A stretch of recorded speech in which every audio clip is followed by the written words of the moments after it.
नमस्कार दोस्तों, मैं पांडे सर लक्ष्य डिफेंस अकादमी मुरार की तरफ से आज आपका पुनः स्वागत करता हूं। बेटा आज अपन हिस्ट्री का सेकंड पार्ट लेकर हाजिर हुए हैं, जिसमें अपन ने पहले वाले पार्ट में अपन ने सिंधु घाटी सभ्यता, प्रागैतिहासिक काल वगैरह बताया था। आज अपन वैदिक काल लेकर हाजिर हुए हैं। नई सभ्यता कौन सी सभ्यता थी? वैदिक सभ्यता लेकर हाजिर हुए हैं आज अपन। वैदिक काल, वैदिक सभ्यता के बारे में बताएंगे अपन। तो सिंधु घाटी सभ्यता के बाद भारत में नवीन सभ्यता, सिंधु घाटी सभ्यता अपन ने बता चुके हैं पूरी सिंधु घाटी सभ्यता के बारे में, है ना। कैसी सभ्यता थी? नगरीय सभ्यता थी, कांस्य युगीन सभ्यता थी, हड़प्पा सभ्यता थी, है ना। उसको अपन ने मोहनजोदड़ो थे, उसमें काफ़ी चीज़ें थी उसमें जो अपन ने मेन स्थल बताए थे। तो सिंधु घाटी सभ्यता के बाद भारत में नवीन सभ्यता, वैदिक सभ्यता का विकास हुआ।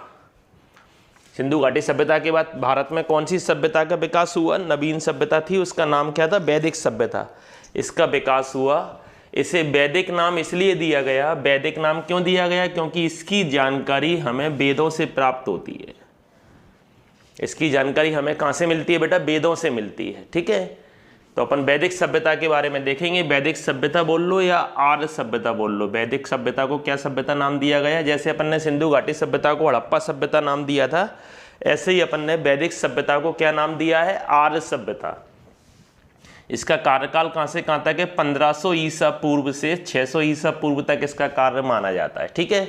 वैदिक सभ्यता को दो भागों में बांटा गया है। वैदिक सभ्यता, पहला ऋग्वैदिक काल और दूसरा उत्तर वैदिक काल। पहले शुरुआत में कौन सा काल आया था वैदिक सभ्यता में? ऋग्वैदिक काल। इसका पीरियड कहाँ से कहाँ तक था? 1500 ईसा पूर्व से 1000 ईसा पूर्व तक इसका टाइम पीरियड था, ठीक है। इसकी जानकारी ऋग्वैदिक काल क्यों नाम दिया गया? क्योंकि इसकी जानकारी हमें ऋग्वेद से मिलती है, ऋग्वेद से मिलती है, इसलिए इसे ऋग्वैदिक काल कह दिया। और बाकी जो वेद थे उससे जो जानकारी मिलती है उसको कह दिया उत्तर वैदिक काल। इसकी जानकारी हमें किससे मिलती है? यजुर्वेद, सामवेद, अथर्ववेद। अभी अपन पढ़ेंगे 4 प्रकार के वेद होते हैं, ठीक है। अब आर्यों के बारे में थोड़ी सी बेसिक इन्फॉर्मेशन मैंने नीचे लिखी हुई है कि आर्य सर्वप्रथम पंजाब व अफगानिस्तान में आकर बसे थे। कहाँ आकर बसे थे?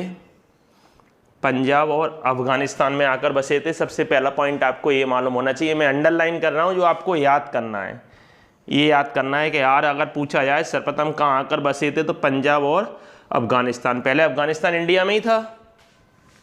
ये तो बहुत पुराने समय की बात है, उस समय अफगानिस्तान कहाँ था? इंडिया का हिस्सा था, ठीक है। आर्यों की सभ्यता कैसी थी? ग्रामीण थी बेटा, ये चीज़ इंपॉर्टेंट है। आर्यों की सभ्यता कैसी थी? ग्रामीण थी। जबकि अपन ने पढ़ा था सिंधु घाटी सभ्यता कैसी सभ्यता थी? शहरी सभ्यता थी। आर्यों की भाषा कौन सी थी? संस्कृत भाषा थी। कौन सी भाषा थी? संस्कृत भाषा थी। जबकि अपन ने उनकी भाषा तो पढ़ ही नहीं पाए थे। आर्यों का मुख्य व्यवसाय क्या था? पशुपालन था। आर्यों का मुख्य व्यवसाय पशुपालन था। माँ मुख्य व्यवसाय क्या था? कृषि था। आर्यों द्वारा खोजी गई धातु कौन सी थी? आर्यों द्वारा खोजी गई धातु थी लोहा। आपने पढ़ा था सिंधु घाटी सभ्यता के लोग किस धातु से परिचित नहीं थे? लोहा धातु से परिचित नहीं थे, लेकिन उन्होंने धातु खोजी, उस धातु का नाम क्या था? लोहा। आर्यों का प्रिय पशु कौन सा था? आर्यों को जो सबसे प्रिय पशु था वो था घोड़ा। और प्रिय देवता कौन थे? इंद्र। आर्यों के सबसे प्रिय देवता कौन थे? इंद्र थे। ऋग्वेद में सरस्वती नदी को पवित्र नदी माना गया है। ऋग्वेद में कौन सी नदी को पवित्र नदी माना गया है बेटा? ऋग्वेद में सरस्वती नदी को पवित्र नदी माना गया है।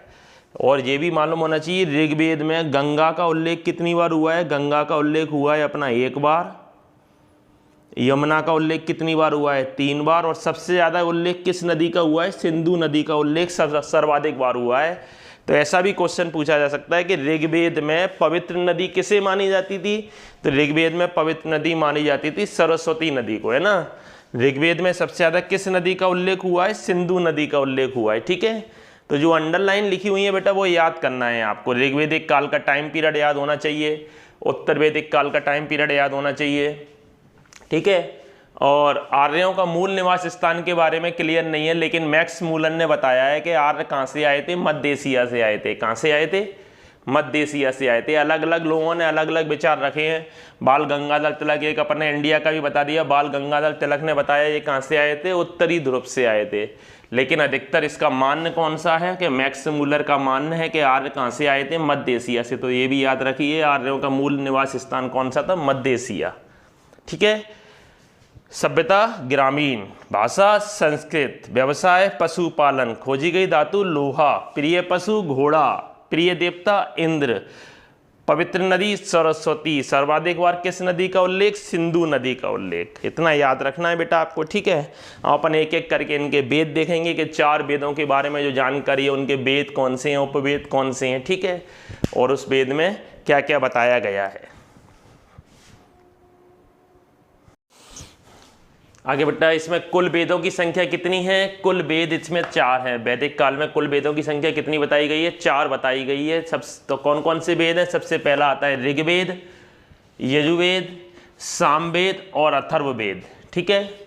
ऋग्वेद के बारे में क्या याद रखना है आपको, कुछ पॉइंट्स बताए गए हैं। सबसे नीचे ऋग्वेद कैसा वेद है, सबसे पहला क्वेश्चन तो यही बनता है, सबसे प्राचीन वेद कौन सा है, सबसे पुराना वेद कौन सा है, ऋग्वेद है, ठीक है। मैं बेटा जिसके नीचे अंडरलाइन याद रखता जा रहा हूँ वो आपको याद करना है। ऋग्वेद के बारे में क्या याद होना चाहिए, सबसे प्राचीन सबसे पुराना वेद कौन सा है, ऋग्वेद है। ऋग्वेद में कितने मंडल हैं, 10 मंडल हैं, 1028 सूत्र लिखे हुए हैं और 10,462 ऋचाएँ मंत्र हैं। ये क्वेश्चन डायरेक्ट वैसे ही पूछा जा सकता है कि ऋग्वेद में कितने मंडल हैं, कितने सूत्र हैं और कितनी ऋचाएँ। ऋचाएँ का मतलब मंत्र हैं।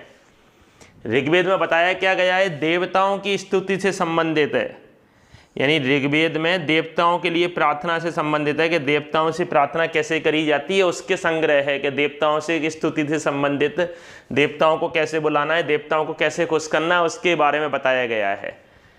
और फिर आता है गायत्री मंत्र, आपने सुना होगा गायत्री मंत्र के बारे में। तो गायत्री मंत्र की रचना किसने करी है, विश्वामित्र ने गायत्री मंत्र की रचना करी है। और ये गायत्री मंत्र का उल्लेख कहाँ मिलता है बेटा, ऋग्वेद में मिलता है। ऋग्वेद में, वो भी कौन से मंडल में, 3रे मंडल में।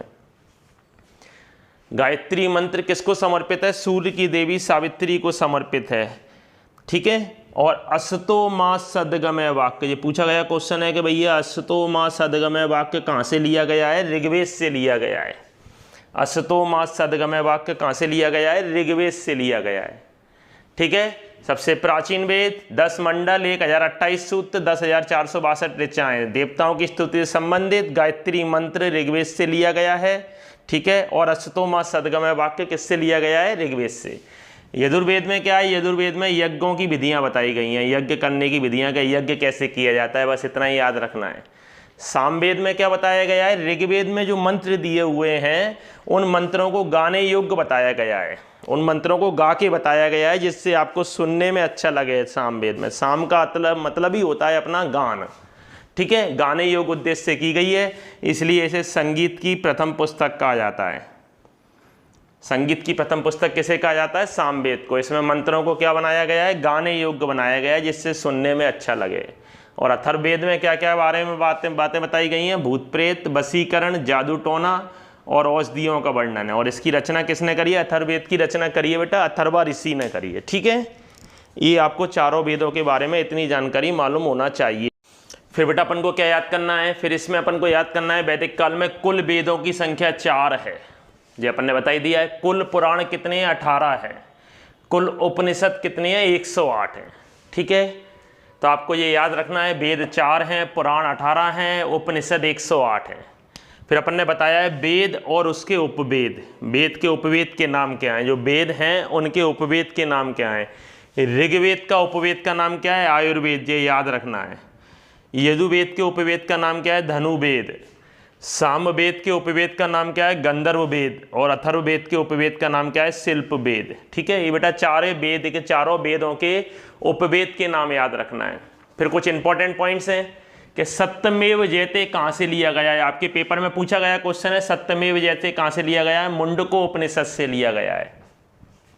ये आपके पेपर का ही क्वेश्चन है बेटा, कई बार पेपरों में, अधिकतर पेपरों में आता है सत्यमेव जयते वाक्य कहाँ से लिया गया है, तो कहाँ से लिया गया है, मुंडको उपनिषद। जो मैंने नीचे अंडरलाइन बनाई है वो आपको याद करना है। पूछा ऐसे जाएगा कि सत्यमेव जयते वाक्य कहाँ से लिया गया है, तो आंसर क्या हो जाएगा बेटा उसका, मुंडको उपनिषद। सबसे पुराना पुराण कौन सा है, मत्यस्थ पुराण है। सबसे पुराना पुराण कौन सा है, मत्यस्थ पुराण है। ऋग्वेद काल में समाज 4 वर्गों में बटा था, 4 वर्णों में बचा था। वर्ग में तो उत्तर वैदिक काल में आया है, यहाँ वर्णों में बटा था। सबसे जो पढ़ते थे, जो संस्कृत के ज्ञाता थे, उनको कहा जाता था ब्राह्मण। दूसरा क्षत्रिय, वैश्य और शूद्र, ठीक है, 4 वर्ग वर्णों में बताता है। यहाँ इन्होंने वर्ण में बताए थे कि 4 अलग अलग वर्ण कौन कौन से हैं। ठीक है, वैदिक काल के देवता के बारे में देखेंगे अपन। प्रिय देवता कौन थे इनके? इंद्र थे, पहले भी बता चुका हूँ। इंद्र का दूसरा नाम इसमें क्या बताया गया है? पुरंदर। ये प्रिय देवता थे, इन्हें युद्ध और वर्षा का देवता कहा जाता था। किसका देवता कहा जाता था? युद्ध और वर्षा का देवता। और देवता कौन से थे? अग्नि देवता भी थे, इन्हें आग का देवता, वरुण देवता थे, वायु के देवता। ऋग्वेदिक काल में प्रमुख नदियां कौन सी थीं? ये इनके प्राचीन नाम है नदियों के। ऋग्वेदिक काल में इन नामों से जाना जाता था, जबकि आज इनको नदियों को इन नामों से जाना जाता है। तो कौन कौन सी थी?